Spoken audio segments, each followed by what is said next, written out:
bueno, cómo seguir con la mistura de sentimientos, de podernos aproximar, hay que transitar, es decir, eh, bueno, en fin, no, no caer en ciertas lógicas que juzgan la tristeza o el dolor para, para no acercarse, ¿no?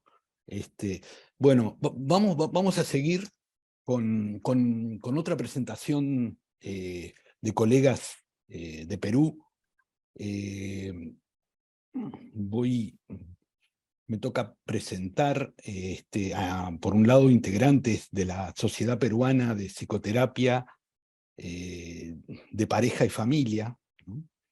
Y voy a nombrar a María Elvira Arias Schreiber, que actualmente es presidenta de esta sociedad, y la acompaña Tatiana Páez y Patricia Alcalde, que son coordinadoras académicas de la sociedad.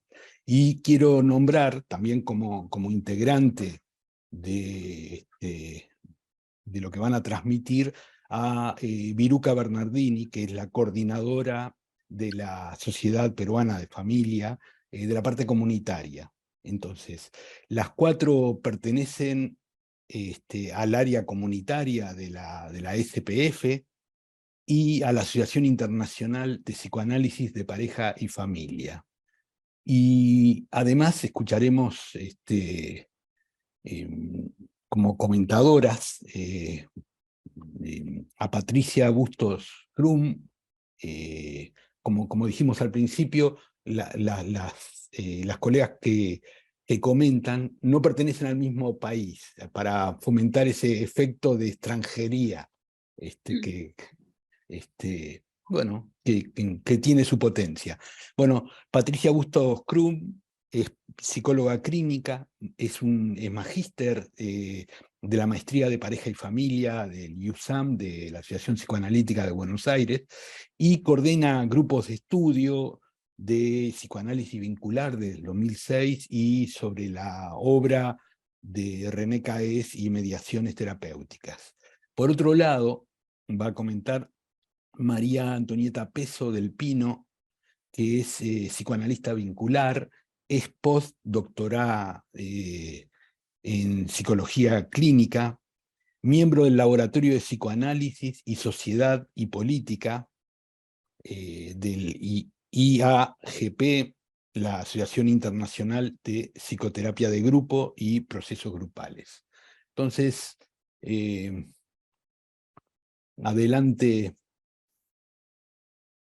Con mucho gusto, Nelson. Estamos muy contentos, de verdad, muy contentas. A nombre de la Sociedad Peruana de Psicoterapia Psicoanalítica de Pareja y Familia, estamos muy agradecidas a la Asociación Uruguaya de Psicoanálisis Vincular que nos hayan invitado a la jornada del día de hoy. Nos sentimos muy agradecidas y muy orgullosas de estar acá. Queremos además compartir con Liliana Blaustein, que es una gran colega nuestra, muy cercana a la institución, y compartimos ahora que es nuestra también docente de la SPF. Estamos contentísimas con Liliana y sabemos del trabajo de vincular, o sea, que trabajan desde ahí, desde su institución. Y bueno, y además agradecemos muchísimo el nombre que mencionaste a nuestra querida Viruca. Viruca es realmente un pilar importantísimo en lo que ha sido la SPF comunitaria. La queremos muchísimo y está pasando en estos momentos un problema de salud, por lo cual no nos está acompañando, sino ella sería la primera en estar con nosotros. Pero bueno, acá vamos a estar Tatiana, Pati y yo tratando de alguna manera, cumplir con lo que es la SPF, que es una institución que además de trabajar como desde un servicio de atención terapéutica, que también lo hacemos a la comunidad, con precios módicos, en fin, trabajamos muchísimo con lo que es nuestro entorno, ¿no? Entendemos que que nuestro país es un país muy golpeado, es un país muy difícil, como lo decía Liliana. Liliana ha hecho unas pinceladas interesantes de cómo es lo que nos pasa como país. Y bueno, somos un país complejo, pero estamos contando con ustedes, colegas latinoamericanos, a los que apreciamos muchísimo. Empezamos con nuestra presentación. ¿Cómo, cómo hacemos familia?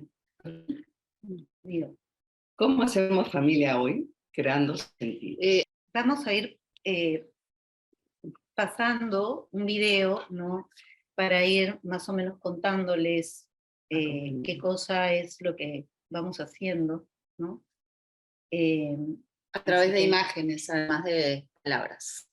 Y hay que tener en cuenta que eso es algo que hemos hecho hace ya 2 años. En el Perú ha pasado muchas cosas desde cuando presentamos este trabajo hasta ahorita, ¿no?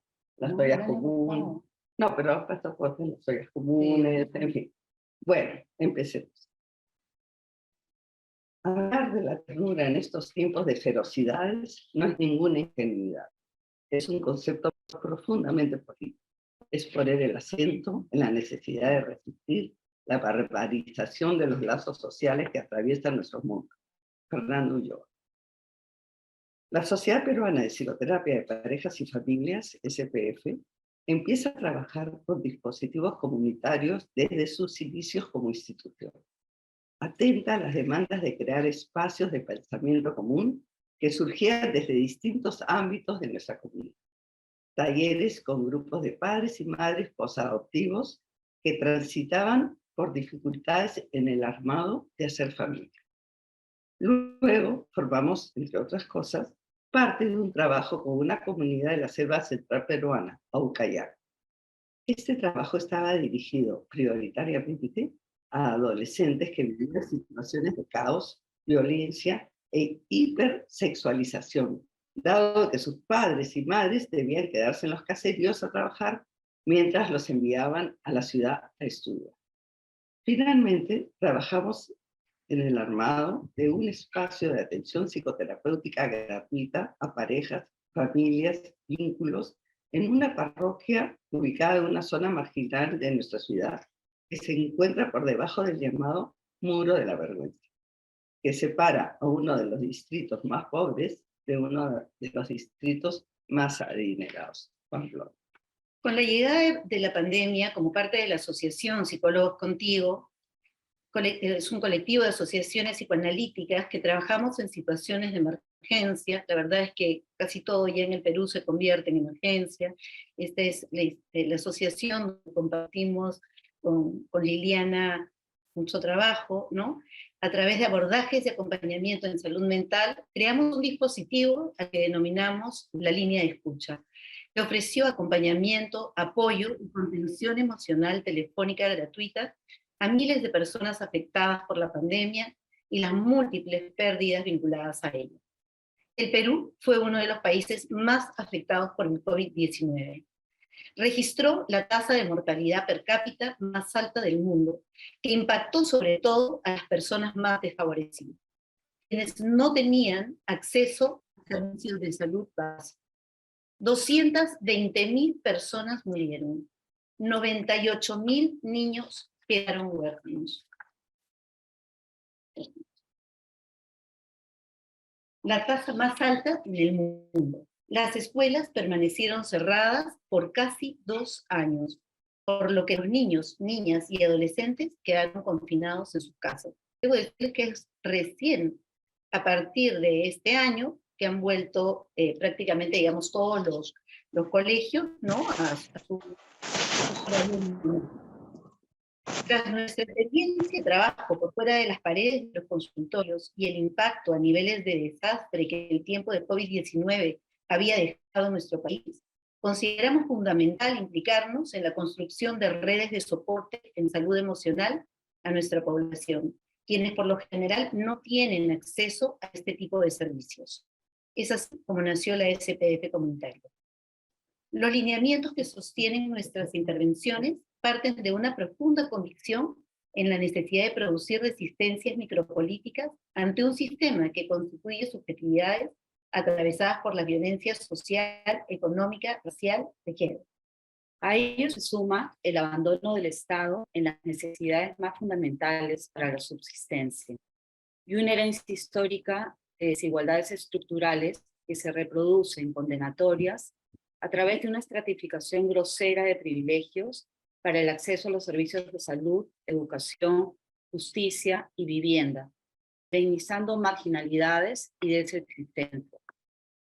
Nuestra propuesta de intervención se sostiene en la ética de las solidaridades, convencidas de que no hay víctimas que salvar desde nuestras cómodas posiciones jerárquicas, académicas, sociales o económicas, sino que formamos parte de una realidad en la que ciertas singularidades demandan una atención que nuestro entramado social actual no está siendo capaz de mirar a pesar de su desgarradora evidencia. Que se requiere una escucha, una mirada atenta desde la particularidad de sus condiciones concretas, ateniéndonos a hacer de la situación un encuentro que nos transforme. Solo de esta manera lograremos componer una trama allí donde se produjo un hiato como efecto de la indiferencia y la negligencia de quienes no se hicieron responsables y que hacen al dolor, el sufrimiento y la discriminación. Pensamos en formular nuestras redes de intervención desde la noción de dispositivo. Esto es, aproximarnos al encuentro con el otro, la otra, no desde lugares fijos, sino cartografiando, explorando los territorios por recorrer que nos ofrece la situación para lograr desplegar una perspectiva, una dimensión de pensamiento inédita que haga al campo de la transformación. ¿Cómo pensar la terapia de familia y pareja en estos tiempos desde un enfoque comunitario? ¿Cuál es nuestra responsabilidad al acercarnos a trabajar con la comunidad? Ser responsable es vivir una experiencia, habitarla en un espacio con otro, inventarla. Se trata de operaciones del pensamiento. Nos lleva a ser punto común. Es desde ahí donde partimos, construir lo común en oposición a lo propio. Porque lo común es lo menos identitario, lo ajeno del otro. ¿De qué manera escuchar, pensar a las parejas y familias constituidas desde nuestras realidades hoy?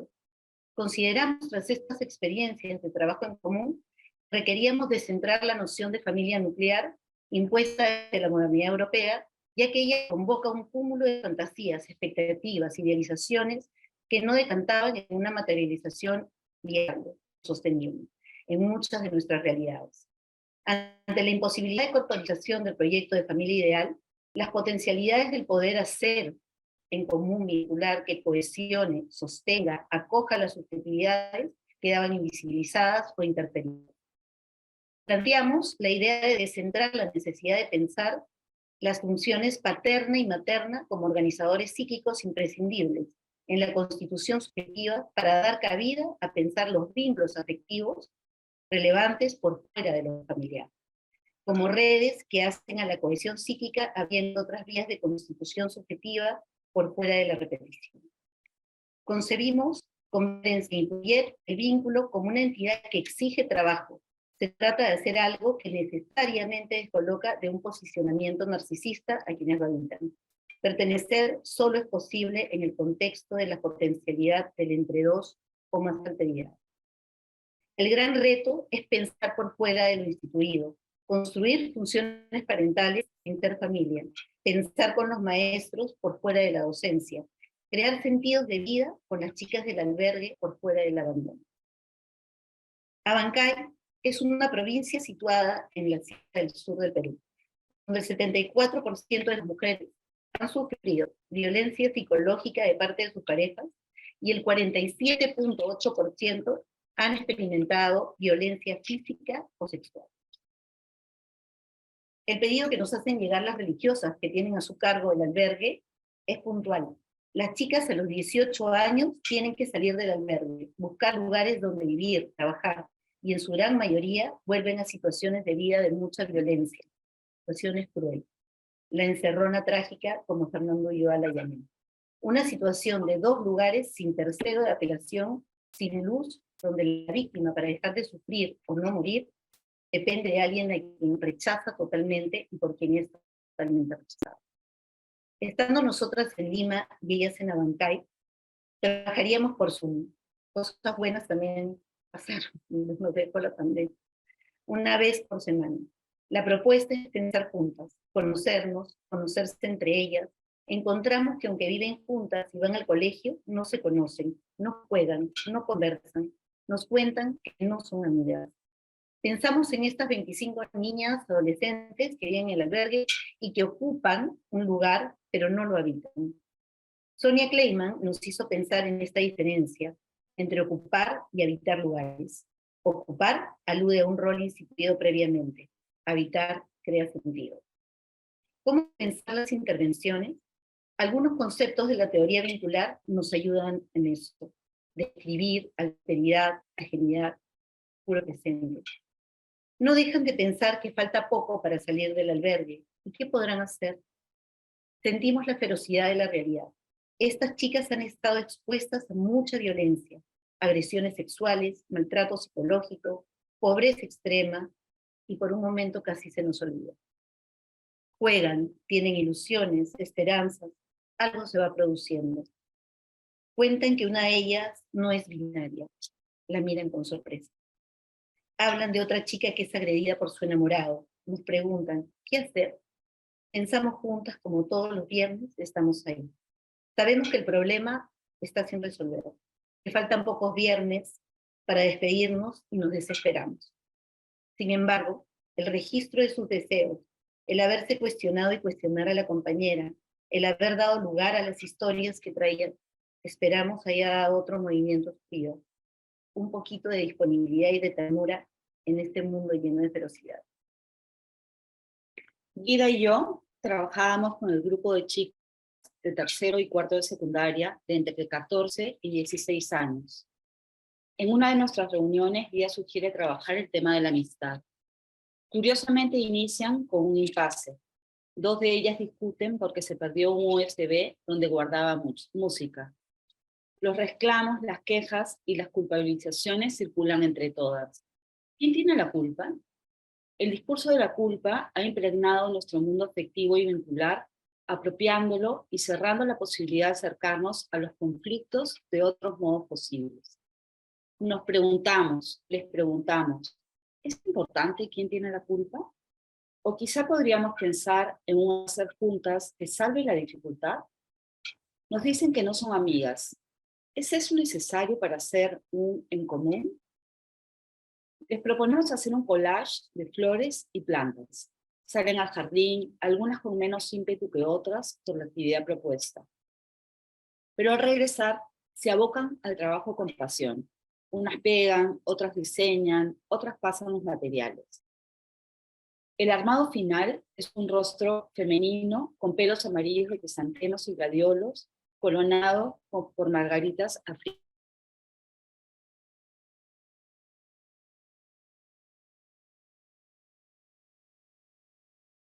A veces, una manera de resolver el conflicto pasa por olvidarlo un momento y dar lugar a lo que pueden producir juntas, en un entramado que cohesiona y genera confianza. Ahora vamos a referirnos a dos de nuestros dispositivos que en la práctica se entraman en perspectiva de multiplicidad, al pertenecer a una misma comunidad. Son los dispositivos de intervención terapéutica con familias y la discusión analítica de casos, en un colegio civil, en una de las zonas, digamos, favorecidas, en uno de los zonas, ¿no? En el trabajo desde los distintos dispositivos pudimos ver que había una mayor inteligibilidad de las familias si se entienden desde un contexto más amplio. El poder implicarnos desde distintas ubicaciones, situaciones, cada uno con su lógica propia, familias, colegios, profesores, terapeutas, la mayoría de las veces el mismo caso era llevado al DAC, discusión analítica de casos, por algún profesor, y a la vez era derivado al dispositivo del familia. Difícil separarlo y era una oportunidad de pensar creativo.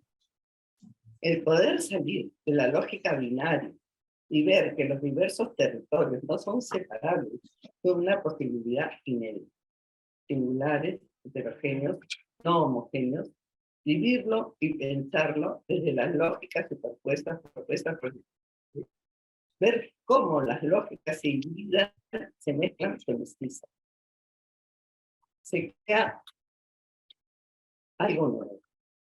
Fuimos viviéndolo en las distintas intervenciones, cómo una misma familia se ampliaba, cambiaba, desde cada uno de los dispositivos, ninguno hegemónico.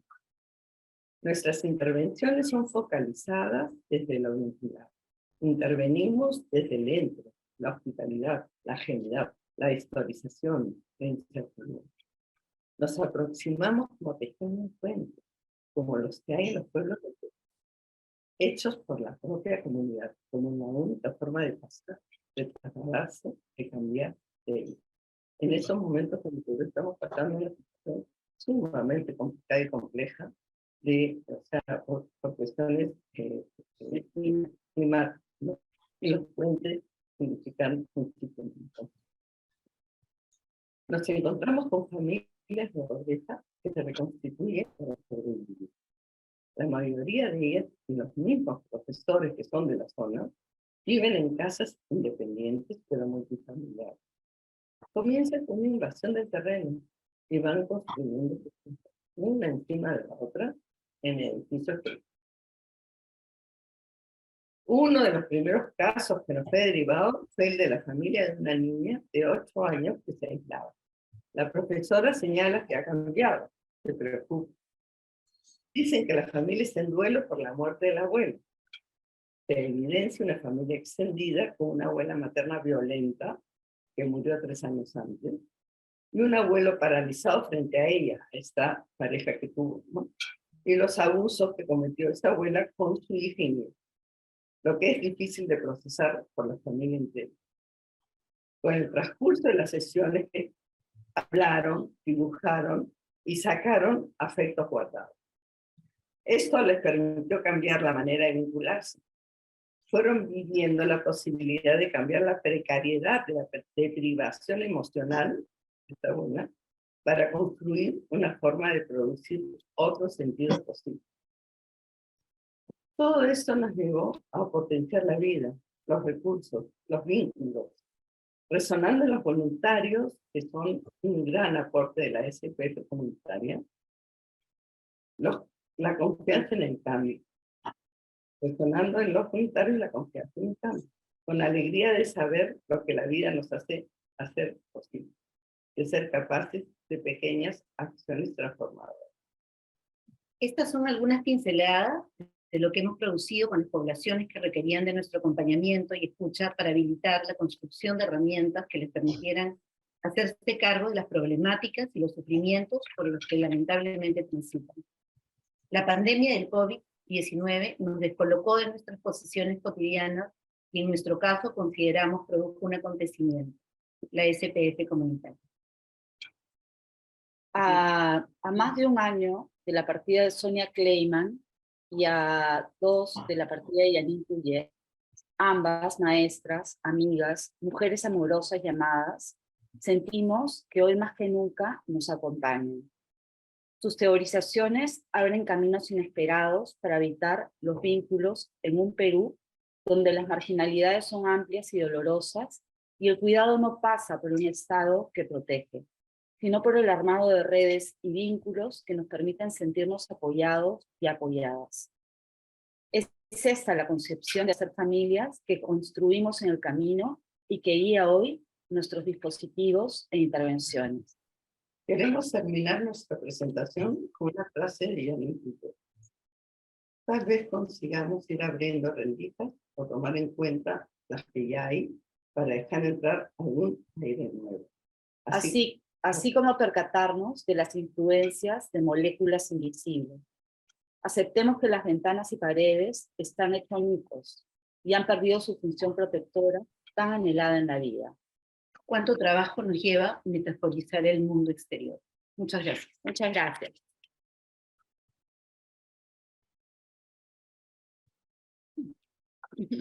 Muy bien, muchas gracias. Bueno, yo quería empezar presentando mis respetos a las autoras de este trabajo, ya que me conmueven los y las colegas que tienen la fuerza y el optimismo como para poner su energía en la comunidad.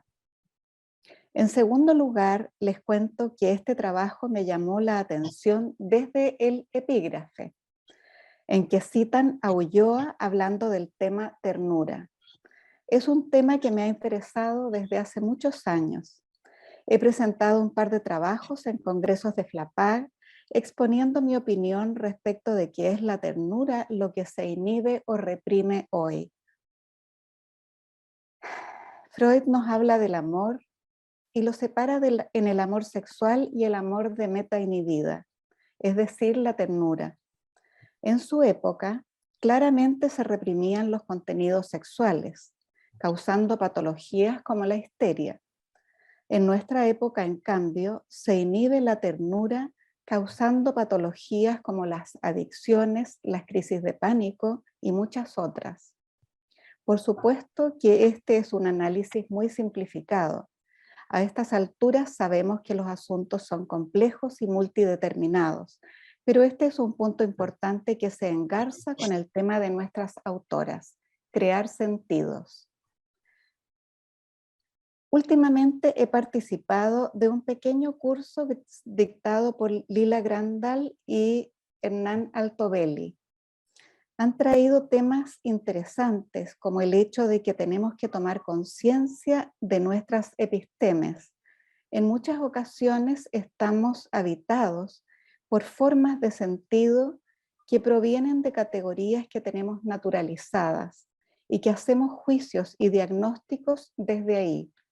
También tratamientos. También pienso que el trabajo de nuestras colegas y de todas las personas que trabajan en lo comunitario sirve para apreciar una diversidad grande y por lo tanto para cuestionar los prejuicios que nos pueden llevar a patologizar situaciones en vez de poder acompañar. Me ocurrió personalmente cuando fui parte del equipo que trabajó telefónicamente durante la pandemia y las cuarentenas, escuchando en una única sesión a las personas que llamaban pidiendo ayuda. Tal como describen las autoras de este trabajo, también en Chile se organizó una instancia que, entre comillas, ofreció acompañamiento, apoyo y contención emocional telefónica gratuita. Ahí nos pudimos contactar con personas y situaciones muy diversas. Lo mismo ocurrió al hacer un trabajo de fotolenguaje en un colegio del sur del país.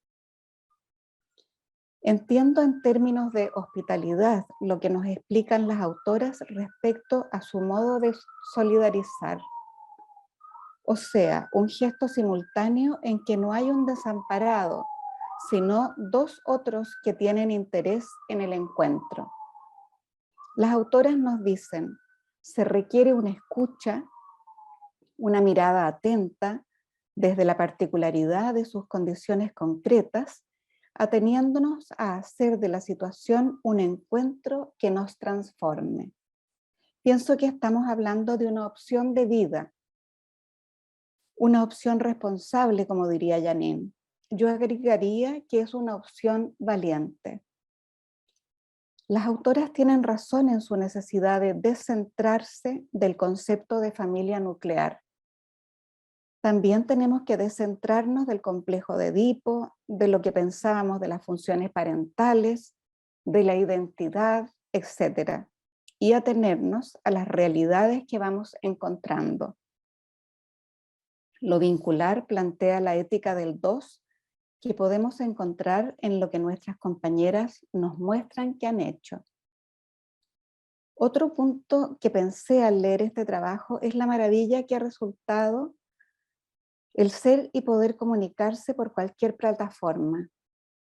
Las chicas que nos hablan en el trabajo han podido sentirse acompañadas por nuestras colegas.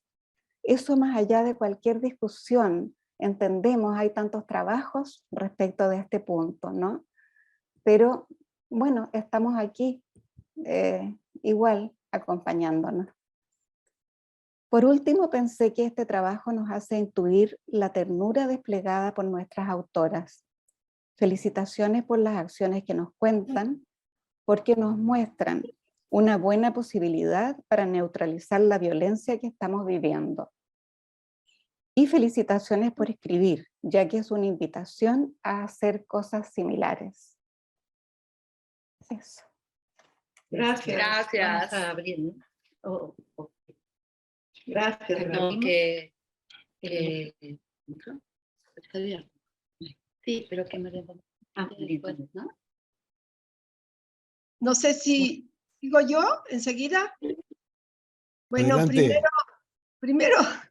primero quiero tomar esta historia que Liliana nos trae, que le preguntan, ¿eres extranjera? ¿No? O les preguntan a los colegas, ¿eres extranjero? Y bueno, por una feliz coincidencia,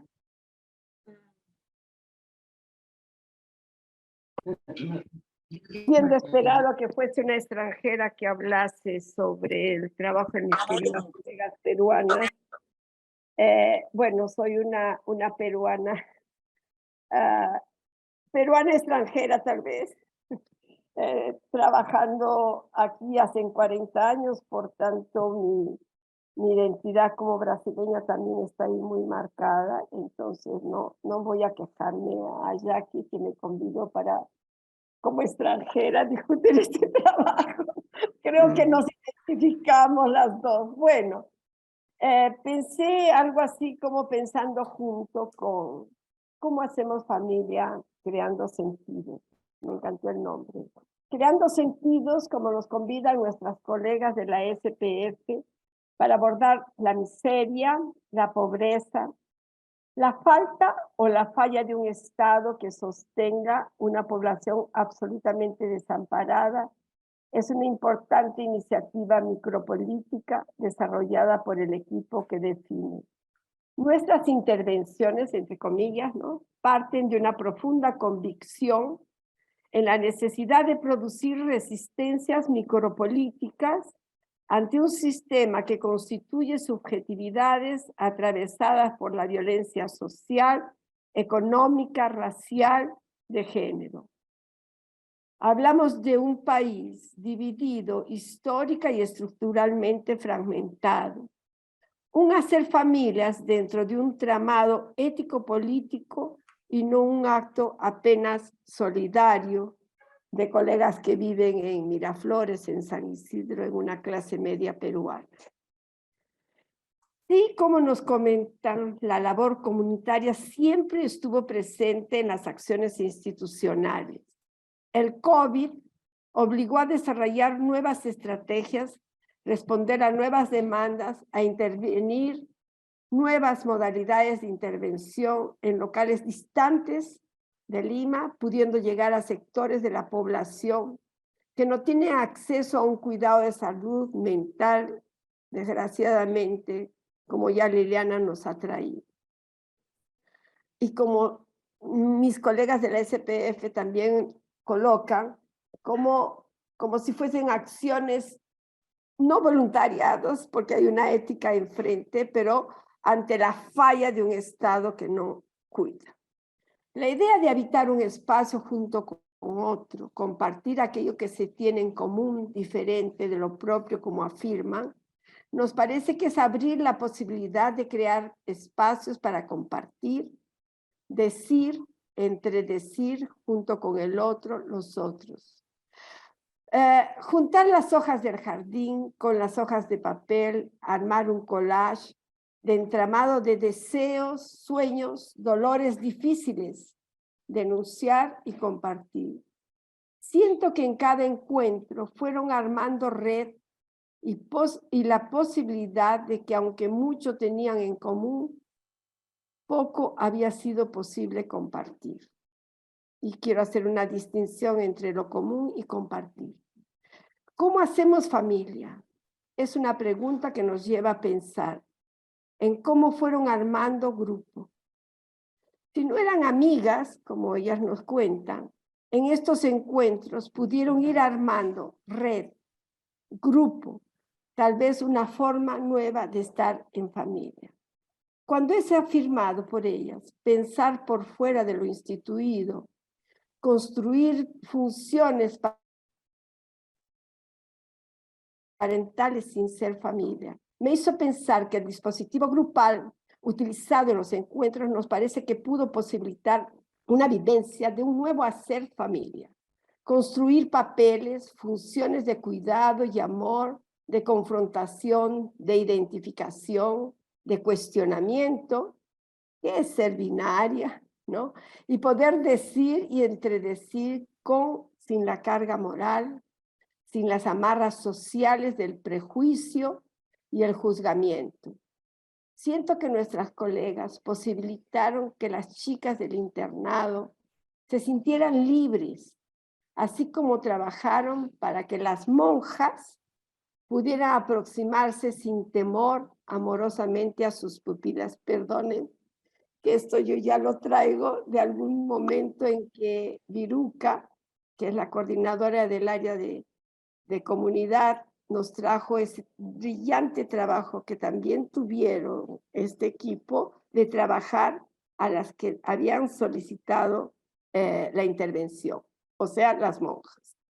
¿Será que el dispositivo grupal no sería, en la experiencia relatada transferencialmente, un espacio intermedio entre el terror, lo disruptivo de la violencia familiar, agregaría de la violencia del Estado, porque ellas, como bien dicen, traen un trabajo anterior a lo nuevo, ¿no? Y el espacio grupal, aquel espacio de los viernes, donde era posible amorosamente crear junto con, gracias a la escucha de las terapeutas que les posibilitaba el libre pensar, ser cuestionadas en sus incertidumbres y decir, poder compartir, entramar y armar grupo. En este sentido, crear un espacio transicional, intermedio, una nueva forma de armar familia. Entendemos que lo común no hace un grupo, no hace una familia, y lo que sí arma grupo lo es el vínculo, el poder compartir junto con otros lo que se siente, lo que se piensa, lo vivido. Lo que activa el compartir es la esencia del vínculo y no lo común. Recuerdo un poco que Caes menciona la distinción que Sartre hace entre serie y grupo, y me parece que aquí estamos hablando de lo común que podría ser la serie para Sartre, y lo común y lo compartido para Caes, lo grupal, lo vincular, diríamos.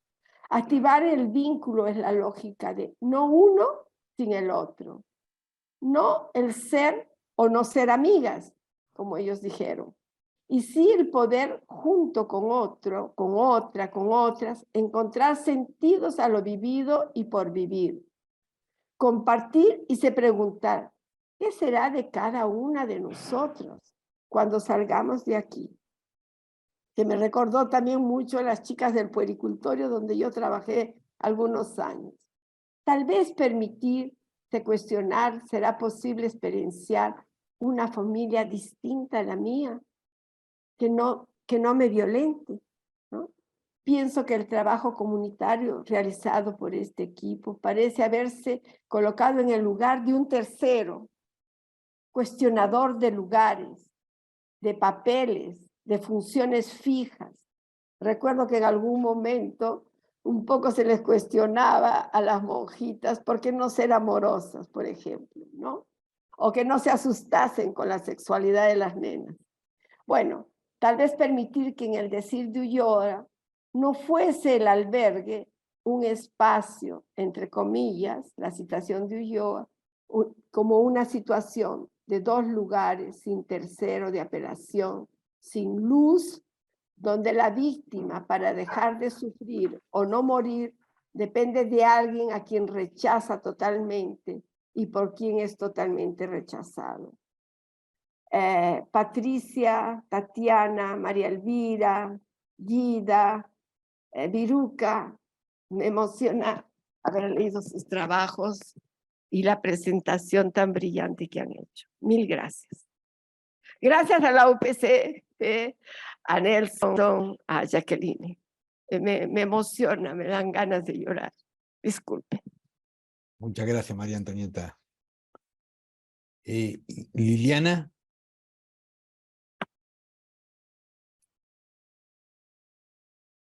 Y solo quiero responder. Mato, creo que justo esto que tú sientes Sí. es lo que nos posibilita también a nosotros el encuentro, ¿no? O sea, creo que cuando tú decías, las terapeutas pudieron ir, pero ellos también pudieron ingresar a nosotros. También nos permitieron. Así es. Hacer vínculo, hacer vínculo. ¿No? Construir. Ese es el puente que se teje entre ambos, se trama. Sí, por eso creo que el grupo es ese lugar intermedio para ser más winnicottiana, intermediario para ser más caesiana o transicional, ¿no? El grupo tiene esa función. Gracias. Me parece que Liliana quería comentar algo. Sí, muy brevemente. Primero que agradezco infinitamente que ustedes hayan venido después que yo. Hemos compartido muchos espacios muy ricos y difíciles juntas y sin embargo no conocía todo este trabajo. Las felicito muchísimo. Y sí, tiene esto que han, digamos, recogido tanto Patricia como María Antonieta, que es la esperanza, ¿no es cierto? Que solo dada la oportunidad, esas chicas se prenden de la posibilidad del encuentro y claro, ustedes les dan el alcance y más bien les ofrecen esa presencia que permite que se desarrollen todas estas cosas. Yo solamente quería mencionar ese collage con las flores, ¿no es cierto? Porque ahí hay algo que tiene que ver con esto intermediario que estaba mencionando María Antonieta, que se remite a que ustedes las alcanzan respetando sus diferencias y su lugar propio, ¿no es cierto? En el sentido que hacer alfombras de flores es una de las prácticas de momentos festivos más valoradas en el Perú. Hay todo un arte desarrollado de hacer alfombras digamos, en las pistas, en las plazas principales, y el haber recogido eso y haberlo introducido en su diálogo fue también como un decir, esto es algo co-creado, ¿no es cierto? No venimos las psicólogas de Lima a darles instrucciones, sino nos encontramos y recogemos su originalidad. Entonces me parece precioso, la felicito y nada, gracias por lo esperanzador. Muchas gracias, Liliana, gracias. Jacqueline, Lafit. Gracias, Nelson. Bueno, yo voy a ir por otro lado. A mí me impactó muchísimo unas fotos que ustedes muestran reiteradamente al presentar las diapositivas, que yo pensé que después iban a retomar y me llamó la atención de que no, porque a mí me quedó mucho esta imagen, que es la imagen del muro de la vergüenza. Y me pareció importante retomarlo porque me parece una imagen que ustedes la ponen ahí, pero muy simbólica, ¿no? Yo no sé si todo el mundo sabe a qué hacemos referencia. En Lima, yo me quedé muy sorprendida la primera vez que fui, no hace tantos años, era, no sé, capaz que 10 años, visitando un barrio lindo, Miraflores, el Liceo Francés, una casa preciosa, y nos muestran todo, la modernidad y la cosa que tenían ahí. Y yo veía arriba de una colina un enorme, enorme muro que no tenía fin. Entonces pregunté, y la persona que nos estaba mostrando las instalaciones ahí se puso un poquito mal y nos dijo, bueno, este es un muro que separa dos barrios, el barrio de los pudientes, para decirlo de alguna manera, y un barrio de gente pobre. Yo quedé muy impactada. porque la verdad que había escuchado hablar de otros muros entre México y Estados Unidos, y hablando de la cosa que no se saben o cómo se transmiten acá, admito mi ignorancia, pero yo no conocía ese muro. Y no es un pequeño muro, es un muro de muchísimos kilómetros, altísimo y con rollos de púas arriba. Que aparentemente, usted me dirá si es así, hubo un dictamen de hace poco tiempo, algunos meses atrás, para derribar ese muro, ¿no? El Tribunal Constitucional dictaminó que ese muro tenía que ser derribado porque era inadmisible que se separara, que un muro separara el barrio de los pobres del barrio de oro. Ahora, creo que no va a ser fácil que ese dictamen se llegue a cabo. Creo que seguramente debe haber habido otras personas que trataron de interponer acá en los temas. Entonces, me pareció que con el trabajo que hacían con estas chicas que son de este lado del muro, de alguna manera ustedes lo que estaban haciendo es derribar ese muro, un muro simbólico que estaban pudiendo acercar. Y pensé cómo se trabaja con la comunidad, pensando también en la experiencia que nos comentaba Liliana. Se trata también de eso, ¿no? De derribar esos muros simbólicos, más que simbólico, lamentablemente. Quería compartir eso y agradecerle su trabajo. Muchísimas gracias. Y te comento que justamente se suponía que iban a derribarlo, pero no lo han hecho. Por supuesto que no lo van a hacer. Por lo menos. No sé por qué no me llama la atención. Los poderes económicos son muy fuertes en nuestro país, como lo dijo. Tenemos. Miren esto. Miren las comparaciones. Y justamente, Liliana, tú decías que qué bueno que tú fuiste primero y nosotros después, y estoy totalmente de acuerdo porque describiste tan bien lo que nos estaba ocurriendo, que creo que sin toda esa descripción, ¿no? Además tan comprometida como la que tú trajiste, creo que no se entendería tanto aquello que queremos hacer, derribar estos muros, como decías.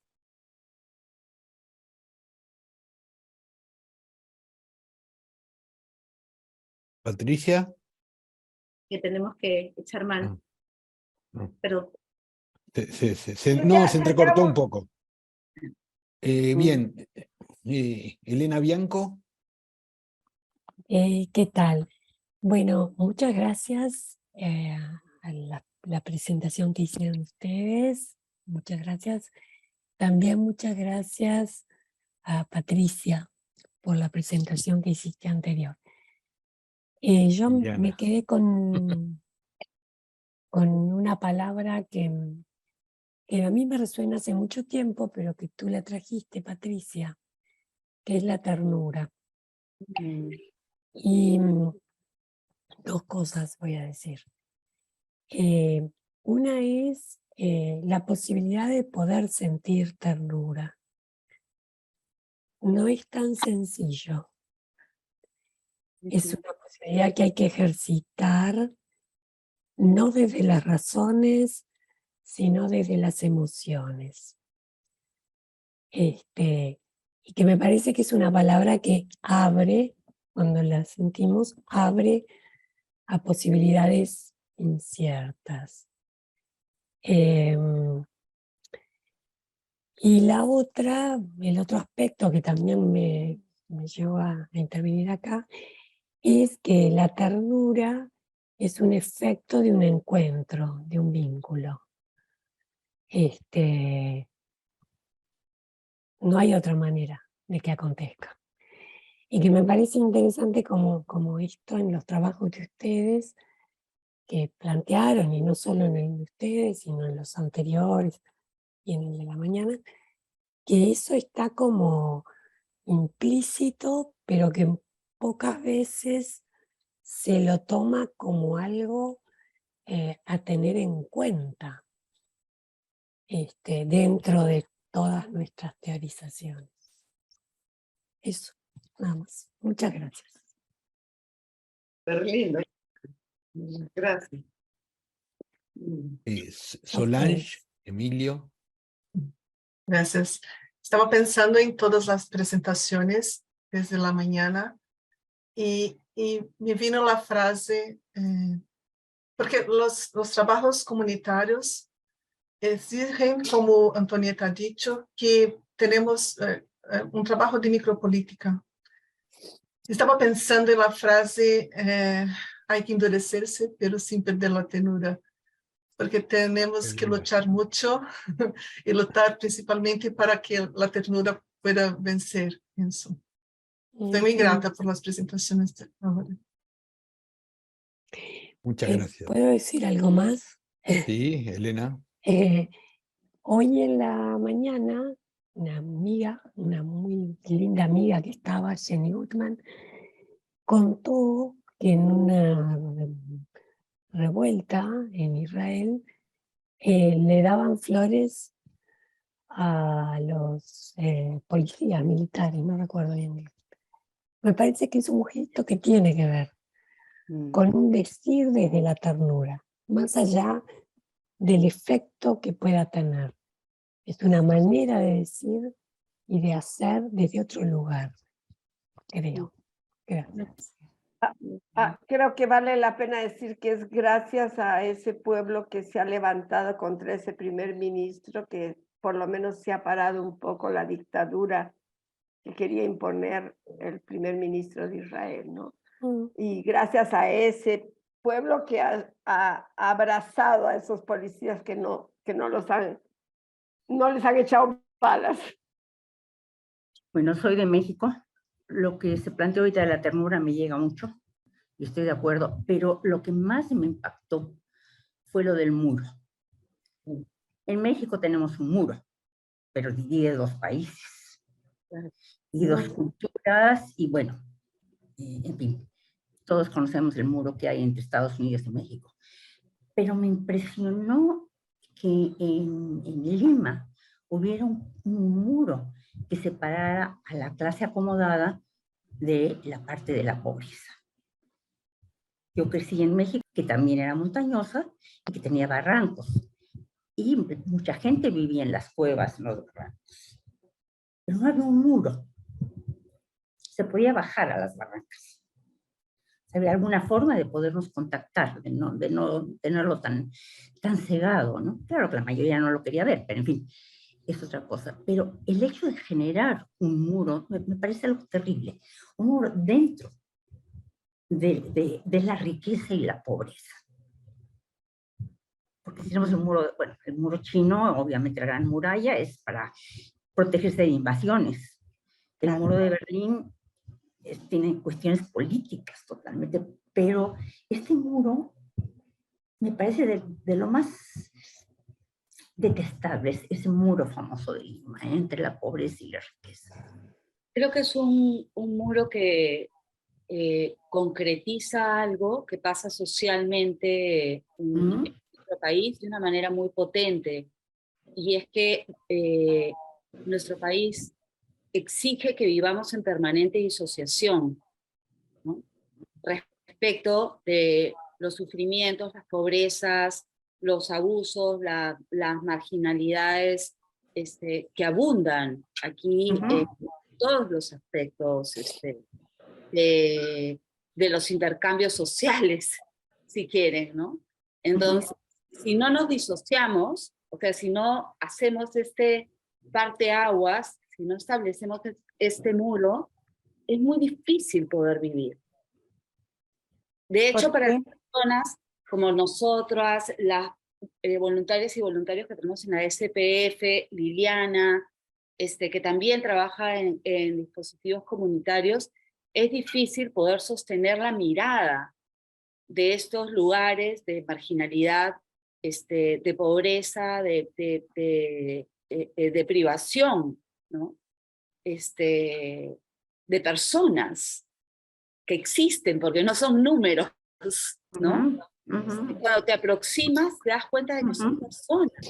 Entonces, sostenerlo, digamos, vitalmente, cotidianamente, existencialmente, es duro, es muy difícil.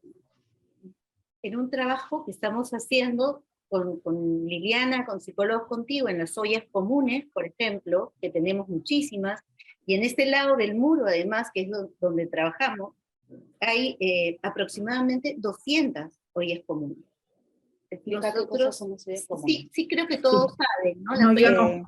Sí, Yo no. sí, lamentablemente. Yo no. Lamentablemente sabemos. Voy a ser brevísima, cortita. Las ollas comunes en realidad han sido un recurso de hacer familia, creería yo, justamente, ¿no? En la pandemia, por ejemplo, la gente se quedó sin dinero, ¿no es cierto? No tenían absolutamente nada, sin trabajo, los bonos nunca llegaban, y si llegaban eran de 200 soles, con lo cual no les alcanzaba absolutamente para nada. Entonces, generalmente las mujeres, no siempre, pero por lo general las mujeres son las que se organizan y arman ollas comunes, ¿no? Sí, eso es desde ya hace muchísimo tiempo, ¿no? Es como un recurso de nuestra población, ¿no? Entonces se agrupan, por ejemplo, 50 familias. Entonces pone cada una un sol, 2 soles, 3 soles, y además se pide a los mercados lo que les sobra, la lechuga o el pollito o lo que sea, y estas señoras preparan, ¿no? El almuerzo diario, y lo cobran como 2 o 3 soles, más o menos, que es muy poquito, no sería menos de $1, para más o menos tener referencia, y muchas veces compran este almuerzo, a veces un almuerzo para 2 o 3 niños, ¿no? A veces para 2 o 3 personas, digamos, ¿no? Pero es de la manera que ellos han podido, ¿no? Salir y poder seguir subsistiendo. Además, en esta zona, justamente, que la conocemos bastante bien, porque, como les digo, en Psicólogos Contigo también vamos a trabajar en los colegios, en fin, y en las ollas. Además, hay una tuberculosis que es resistente. La tuberculosis resistente la tienen a veces papá, mamá, hijos, mamá, mamá, abuela, hijos, nietos, en fin. Y en eso, una de las personas, ¿no? Porque tal vez también esto es peligroso para nosotros, porque ya no nos podemos disociar. No hay manera. Cuando una persona te dice, no sé si es que esto es vivir. Entonces, pensar en el desexistente es importante. Liliana, perdón. Liliana. Sí, no, solo que quería complementar justo con lo último que dijiste, Patti, ¿no es cierto? Que es cómo eso peligroso está depositado en ellos, ¿no es cierto? O sea, quienes han generado esas circunstancias por las cuales terminan con una tuberculosis resistente, no son ellos, son los que están del otro lado del muro. Pero curiosamente, por ejemplo, cuando es elegido por mayoría el presidente Castillo, con su acento, con su gorro de cajamarquino y qué sé yo, los niveles de paranoia en la clase alta limeña eran realmente, o sea, como tragicómicos, ¿no es cierto? La gente empezó a darle instrucciones a sus porteros para que si venían personas a averiguar si habrían departamentos libres en sus edificios, no les dieran ninguna información porque estaban convencidos que iban a venir a confiscarles las propiedades que tenían sin ser usadas.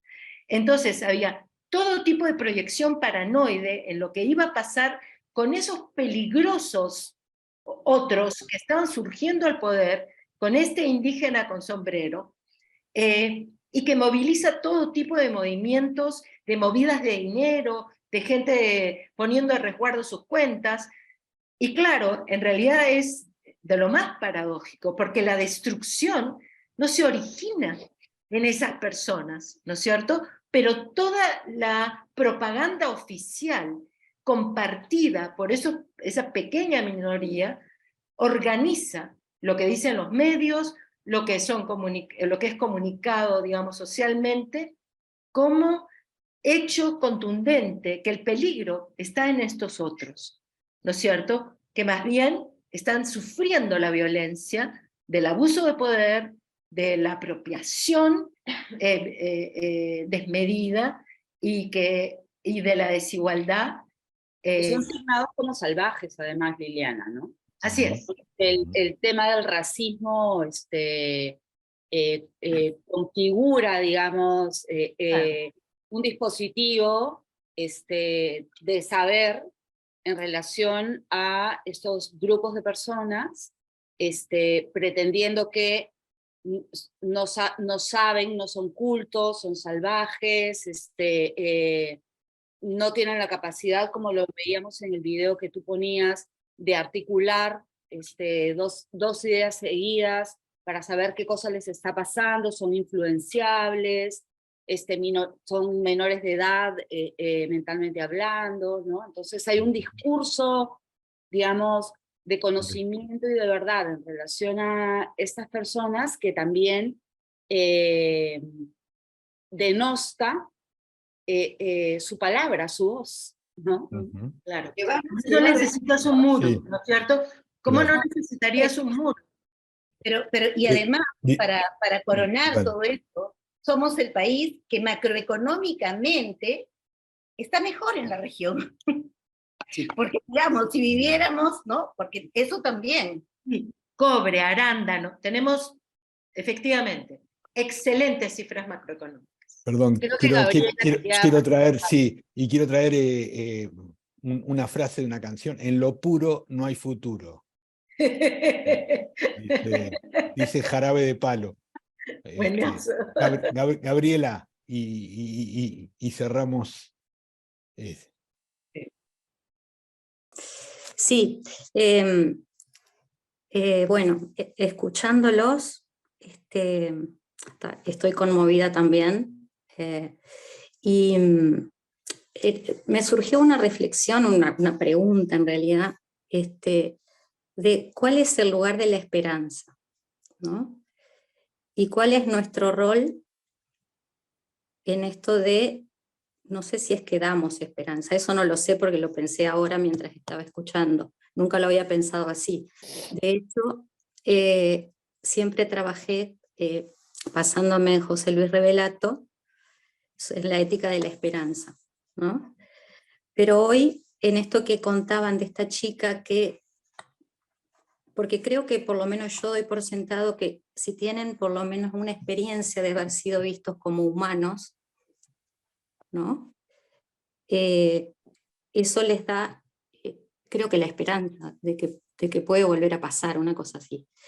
Y ahí lo asocié, perdón porque esto lo acabo de pensar, o sea que no tengo ni idea mucho de lo que estoy diciendo, pero lo asocié con una conducta animal que se hizo con ratas en un estanque, y a una de las ratas se les tiraba una tablita y a otra no. Entonces, después se las volvía a poner, se salvaba a las dos ratas, se las volvía a poner en un estanque, y la que nunca había recibido la tablita se dejaba morir casi enseguida, y la que sí la había recibido, o sea, la que tenía la experiencia, peleaba mucho más, ¿no? No sé mucho qué estoy diciendo con esto, pero me quedó como eso dando vueltas. Después pensé lo del muro,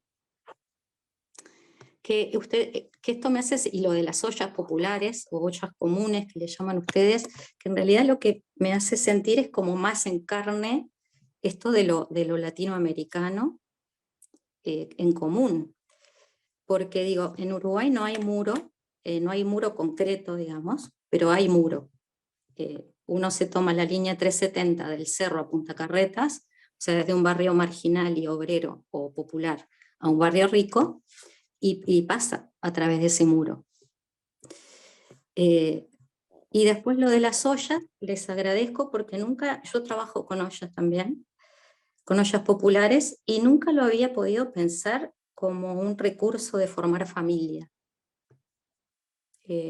Creo que esto me va a ayudar Muchas gracias. Bueno, muy bien. Quisiera, Nelson, no tenemos tiempo, pero en realidad es un gran recurso para hacer familia. Las personas que están ahí se convierten en una familia. Y hay en las ollas comunes de nosotros, digamos, hay incluso familias que no pagan porque tienen menos que ellos. Entonces, que las señoras, entonces les llaman algo así como, les dicen algo así como casos sociales y las ayudan. Muy bien. Jacqueline, vayamos a la última experiencia. Es difícil de salir de la vergüenza. Me hace acordar un trabajo que hicimos en un seminario con Nelson, donde hablábamos de la vergüenza ajena. Y yo acá no sé de quién es esta vergüenza, porque nosotros la sentimos, pero no sé si todos la sienten. Creo que no.